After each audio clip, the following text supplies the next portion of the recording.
Yeah. So you got people who love autos and people who hate autos. You got people who are so dedicated to autos that they actually deem themselves after Autoflower, right? We got Dr. Autoflower, Basement Autoflower, Oh, Attic yeah. Autoflower. We got Kitchen Autoflower. We've got Yeah. everybody's using the word Autoflower in their names because they're just so dedicated to it. And Most like of you their said, slogan is Yaz.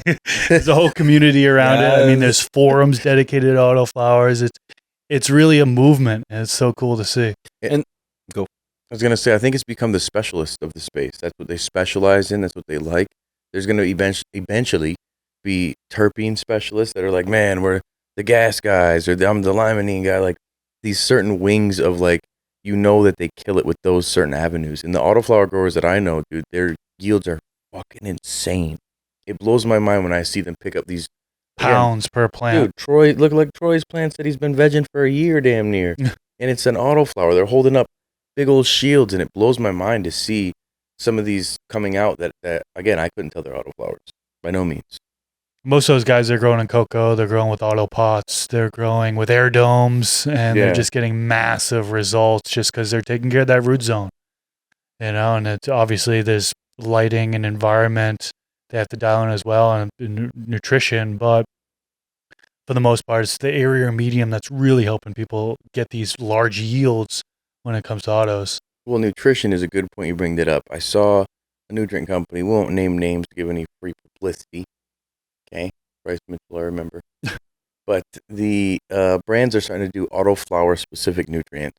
Now, is there a reason why? And I'm painfully ignorant when it comes to autoflower feeding that's different, because I also used organic soil, so it was autoflower nutrients for me, because it took what it wanted, But is there, reason to have a different feeding? You think it's because it's keeping nitrogen, and then it's also increasing potassium and phosphorus as it's transitioning, so that way it transitions properly and cuts out the nitrogen differently because it's a longer veg transition? Like, what do you have any logic behind that? It's a great question, man. I'm not a formulation chemist. You're not a chemist, so bro? I can What? actually give you a little You insight are? on that. Yeah, help us. Yeah. I'm not sure if you remember back in the day, Western times, there used to be salesmen. Oh, the snake oil? Yeah. Are you familiar?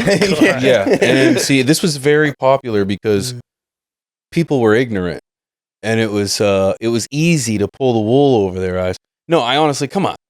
What is the deal? There is no difference, in my humble opinion, between the feed of an autoflower and the feed of a photo. What would be the difference? It's the same difference with genetic variation feeding, right? So every pheno's kind of feeds a little differently. Sure. Yep. Same thing with autos, right? Like it's gonna maybe feed a little differently just because it's genetics. It's not because it's an auto that doesn't. You're feeding it differently because it doesn't have a transition of flowering. You keep it on the same light cycle, right? You're not changing the feeding because of that. It's just genetic variation, in my opinion. That would be my only argument. Yeah. So then, how do you formulate a regimen specifically for a plant for something that is a variable of its own? Like, there's so many different ways it could go, right? So it's like, that's why when you look at Athena or you look at any nutrient program, it's not the Afghan program, it's not the Northern Haze program, it's not the Green Crack program, it's a program. So what I'm reading on said brand's thing is, it sounds like it's a little bit lower in nitrogen because the veg cycle is lower, like a slower amount of time, so it doesn't need as much. So basically, they are making some sort of adjustment. Yeah, some small adjustments, but it's enough where it's marketing. So add less when you feed with your regular nutrients. Okay, so hold on. Let me be very clear, because someone's going to take this and run with it and be like, yeah, pigeons, you fucking guy. The thing is like, if it's going to be a feed that costs, if you're taking nitrogen out, would that not then imply that this solution should cost less? Oh, there we go. Yeah. Of course not. It's an autoflower feed. This is very It's more expensive. That's right, because we need more people to take this stuff out.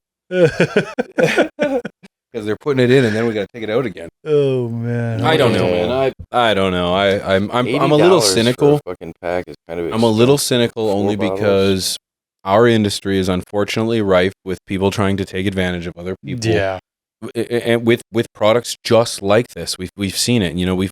There's companies out there that add 13 bottles worth of nutrients to their line because they've, rather than putting the blend together, they separate all the nutrients and then sell it to you that way, and then advertise it as doing more for the plant, when in reality their marketing should be, hey, we'll let you create the regimen.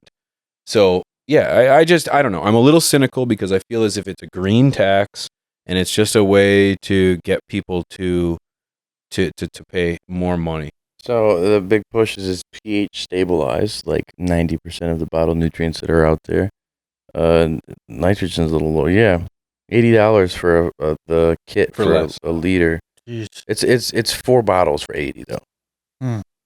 So it's like $20 That's a bottle. pretty average price for 1 liter bottles. You know, it's, again, the price isn't crazy. So if this is, it seems like it's more for a beginner grower who doesn't understand to taper back something or dial something in. So it serves a purpose. There's a place for it. I'm not going to knock it. So it's not snake oil. No, so it's not snake oil. All I right. think that it's somebody, one of us who's a grower who knows some of these basic things. Is just like, oh, I'm going to taper back on this a little bit then.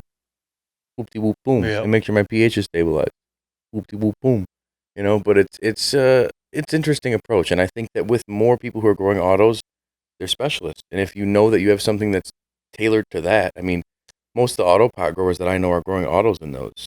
And it's like they're auto growers. The auto pots go, you know? And a lot of people are like a lot of people are training their autos, which is like heavy, which is delaying the veg stage. In my opinion, at that point, you should just grow a photo. However, people are making it so that small, short veg time is now longer and getting incredible harvests. Yeah, bigger pots, more training, getting it to the point where they want it to be like the photo period. I see the benefits of doing it, but again, what would be the benefit of prolonging the veg stage of an autoflower? It's all this in the head thing. It's like, why don't you just switch the time to 12:12? Why are we doing the extra shit? Because you are getting to that point. Once I'm passing 90 days from germination to flower, we're talking like we're getting into photo world. 30-day veg and 60-day flower, sweet, cool, that's awesome. That's pretty short. You know, if I can get that, that's as far as I'm going with an auto. Past that, we're talking photo period time. I can veg for 6 weeks and flip to flower. And I'm going to use my light less, 12 hours on, 12 hours off, versus 18 hours on, 6. Like, come on. Logically, and I know I sound like a hater. I know people say this. I've read the comments.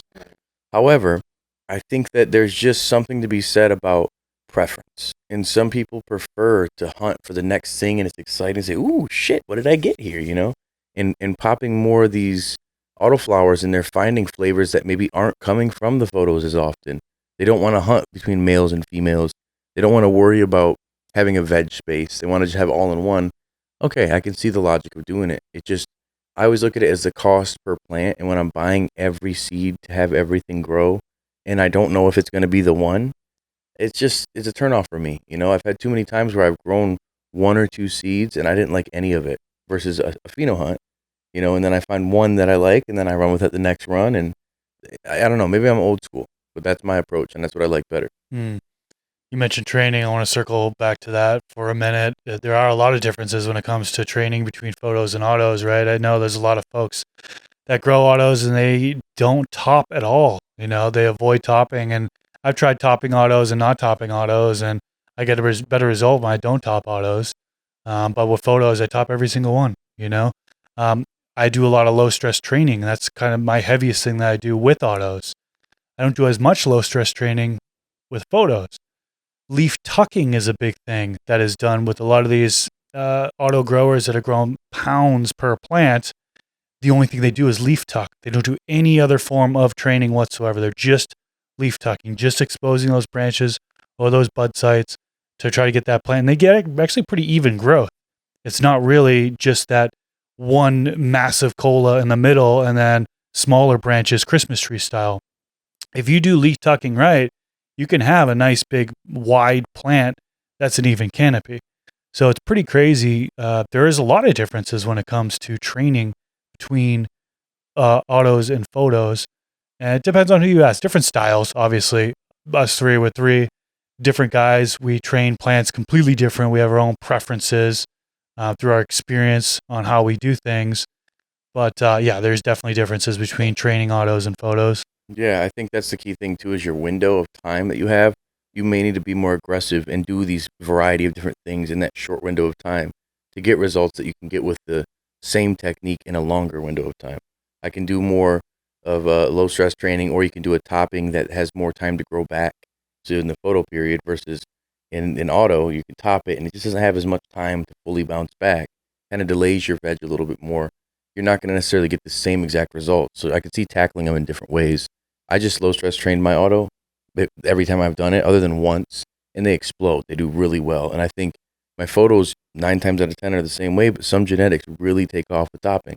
So it's neither here nor there which works the best, but it's definitely one where your aggressiveness on your training and the window of training isn't subjective. That's where if you want to get the most out of it, you got to be tackling it. You got to be in there working it. That's when you're really a hover parent. And that point is when it's in its veg phase. As you're in flower, it's a big plant. It's growing on its own. Just make sure the buds don't fall over, in most cases. This FTS clip was brought to you by AC Infinity, leaders in garden innovation. Use discount code TheStash15 at checkout to save some money on your order. From the Stash Podcast.